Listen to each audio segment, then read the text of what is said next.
Morning,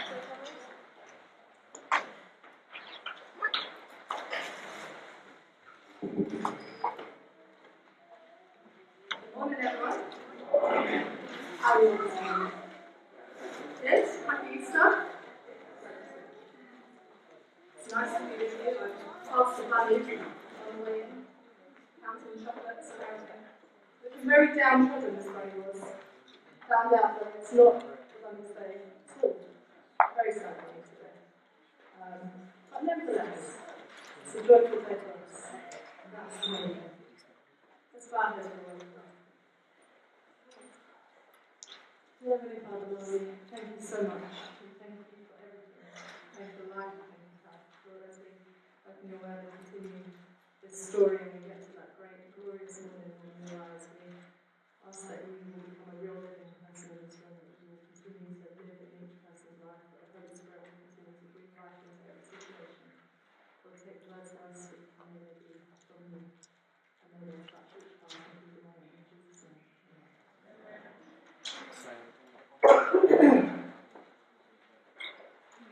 So here's the thing. It's 7, right? Happy 7? And last night, Friday night, Good Friday, there was a devastating event. I cannot imagine what it would be like if you're a disciple. Do you even begin to wonder what that was like? The person that you had spent 3 years, every single waking moment with, that you lived for, that had completely changed your life, is gone. And it's Sabbath. We're supposed to rest on Sabbath, right? That's what we're supposed to do. But how can I rest? My heart is broken into a million pieces because I just had dinner. He just broke bread. He washed my feet. He's gone. And I'm supposed to go to church. And I'm supposed to be in synagogue. And I'm supposed to pray. And I've got things that I need to do and family. And this is supposed to be a time when I can rejoice, right? But my heart is broken. I can't imagine what it would be like for a disciple to sit there and have to listen to the Torah being read, and their heart is broken. Their physical being can't even breathe properly without praying because the person that they'd invested everything into is lying in a tomb somewhere else and not with them. You see, every Sabbath was so exciting with Jesus. You would go to the temple and he would touch people, and he would heal people, and he would take the Torah and he would teach, and he would have moments when it would all just work. But he's lying in the tomb, and I'm supposed to get up and worship the Creator, the Father, and enjoy rest. How can I rest when my heart is broken? See, I have no idea what it was like for the disciples. I can only imagine the heartbreak that they went through. A very long time ago, when I was a teenager, I experienced death for the first time. Like, I'd seen the leaves die, that every autumn that happens, and I'd seen people get sick, but they'd been healed. The doctors had worked with them, taken the right medicine, done all the right things. But for the first time in my life, in my teenage life, I experienced death. And I remember that moment because it was my aunt. And she wasn't a real aunt, like my mum's sister or something. She was my aunt. She was the person who had introduced me to the church and had taken me under her wing as a teenager and had looked after me. And she was my everything at church. When I came to church, I knew she was there. She sat in the same place, in the corner, at the back. And she always was like there. And she was always there. I could be teaching Sabbath school in another room, and my aunt was there. I could be jumping up and down with the kids underneath, and I could hear my auntie go, you should be inside church, not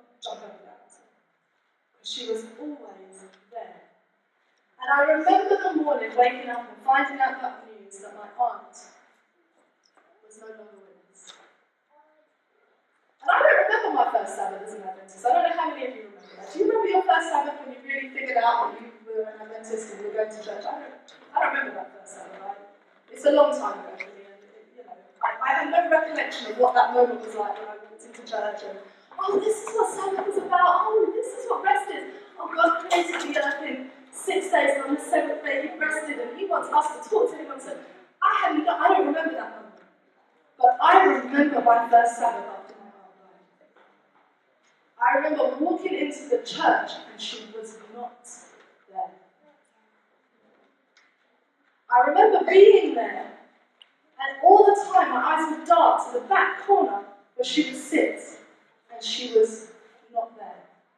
I can remember the breathing difficulties I was having as they began to sing hymns that would normally I'd jump up and join in because I liked them, and they sang one of my favourite choruses, and I could barely contain the tears because my aunt was not there. And I had no idea what the disciples went through, but I remember that pain. I remember that the funeral was on the Tuesday the next week, and I remember that we had to get through Sabbath. She had died on the Thursday, we had to get through the Sabbath, and we had to go to her funeral. That's what I remember. And all I can remember is that every time somebody said, "Good morning, how are you?" and that's all I wanted to do. I just couldn't breathe anymore because the person who was everything to me, she never had any judgments for me. You know, my mum would have lots of judgments for me. My family had lots of judgments. My younger sister had plenty to say about me. Plenty. Good thing they would jump up and tell you like 3 things. Just like that. Everybody, my teachers, they always had something to say. Tell me you need to read more. Tell me you need to wake up more. Tell me you need to... Somebody always had something to say.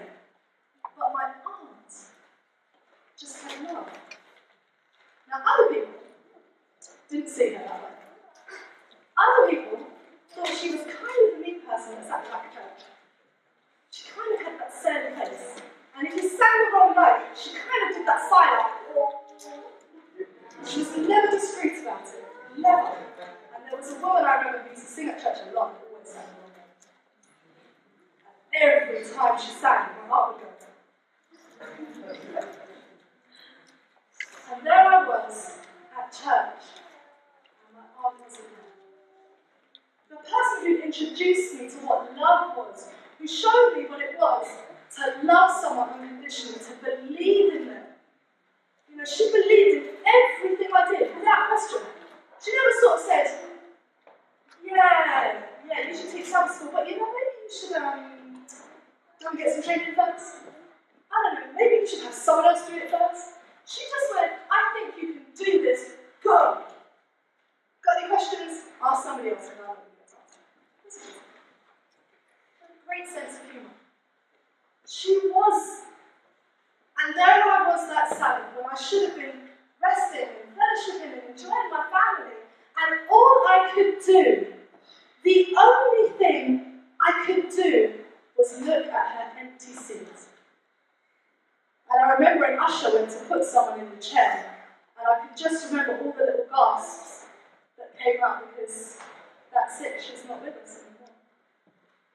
She spent most of her life on a ventilator, breathing with only half her life.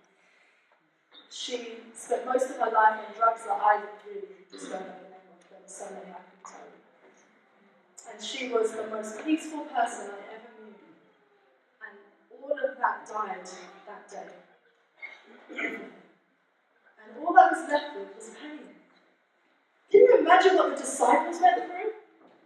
The person who, I was there fishing and doing my dad's work, and it's a family business, and we're having a grand old time, and I smell like fish, and it's awesome. And then along comes this man and says, "Follow me," and I dropped everything and followed him for 3 years of my life. I gave him absolutely everything I could, and I tried to understand him, but quite frankly, it's a little bit hard. And I tried, and I'm not a Bible scholar, so sometimes when he quoted those old scriptures, I didn't quite get it. I thought we were going to rule the world. That's what I thought was going to happen. I thought that we were going to not have Rome over me anymore. But they killed him. And it's sad. I can't even go to the tomb and do the things that I'm supposed to because it's Sabbath. And they're reading a bit of the Torah, and I'm sure it's Isaiah, and I'm pretty sure he quoted it, but it's Sabbath, and he's not here, and the pain is so deep inside me that I can't breathe anymore. And you know they say this thing about guys, like, guys don't cry, guys, they don't feel emotion, they just smile and think, they don't, that's not true.